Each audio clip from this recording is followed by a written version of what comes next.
what time do you get up normally in the morning? For me, it's usually about 7. 7, okay. But I go to bed late, so usually I go to bed around 1 a.m. or so. 1 a.m. Mm-hmm. Yeah. And you start the day with a real breakfast, or just with a coffee, or with a water? You know, that also varies a lot. I think it's probably true that having a good breakfast is a good idea, but usually I don't have time for that. So sometimes it's made for me, but probably half the time I don't have any breakfast. I had to have like coffee or something like that. And a Mars bar with it? Mars bar, sure. I'm trying to cut down on sweet stuff. So, but I think I probably should have like an omelet and a coffee or something like that. That seems like probably the right thing. And sometimes I do have that. Okay, so you're CEO of 2 companies. You're chairman of Solar City. Talk about time management. How on earth do you do this? Well, do you get any sleep? Yeah, sometimes not enough. Sleep is really great because I find if I don't get enough sleep, then I'm quite grumpy. I mean, obviously, I think most people are that way.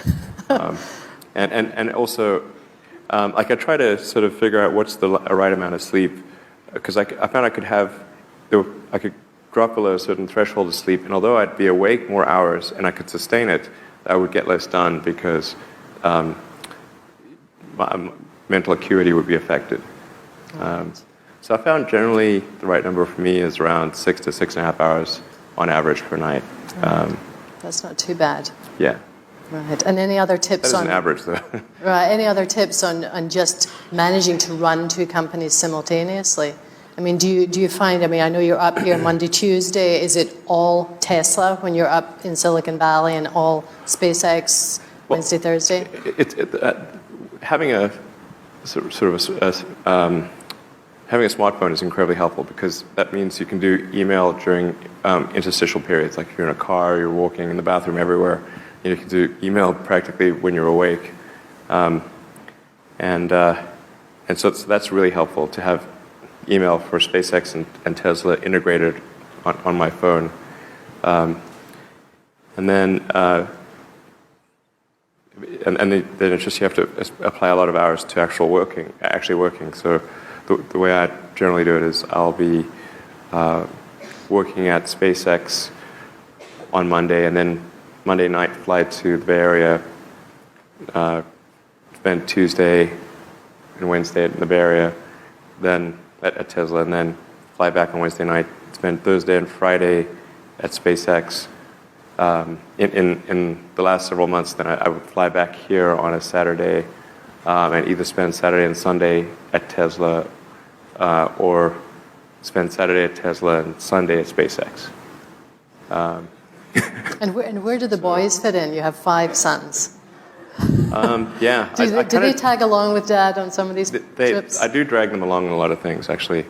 They're remarkably unimpressed by...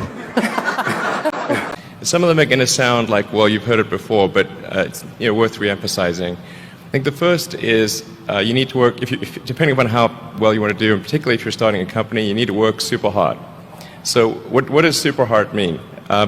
Well, when my brother and I were starting our first company, instead of getting an apartment, we just rented a small office and we slept on the couch.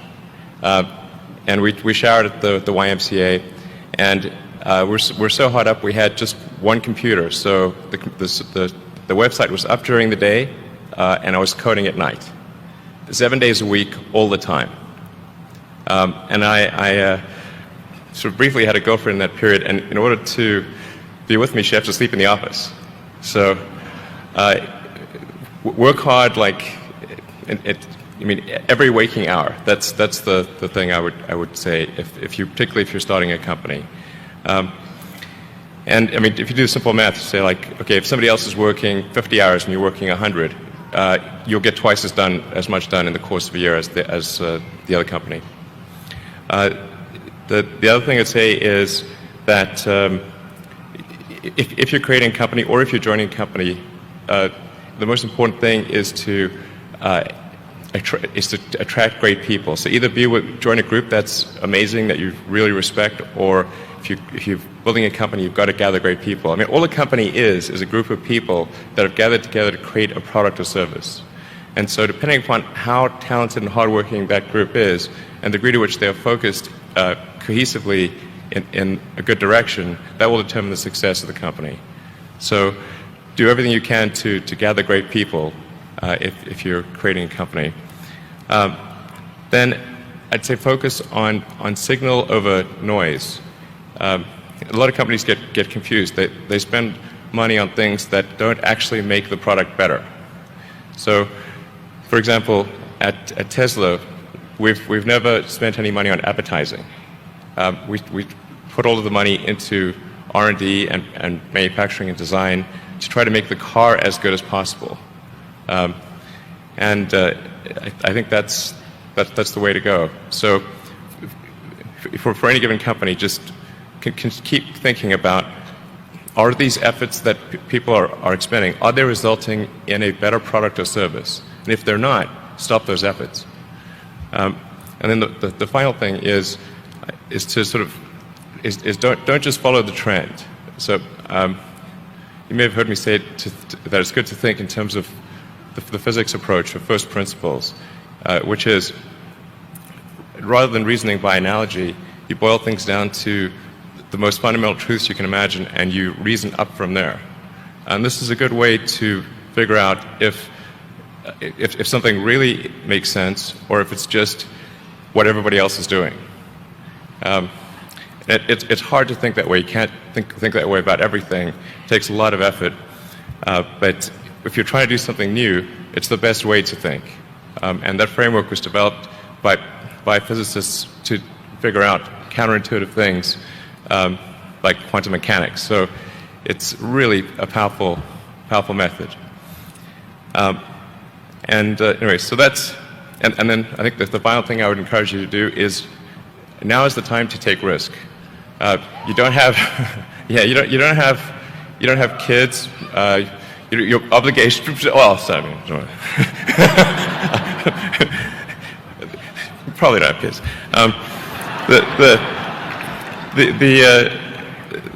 But as you get older, your obligations increase. So and once you have a family, you start taking risk not just for yourself but for your family as well. It gets much harder to do things that might not work out.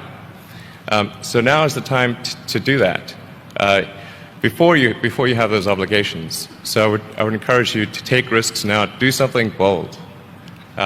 You won't regret it. Thank you.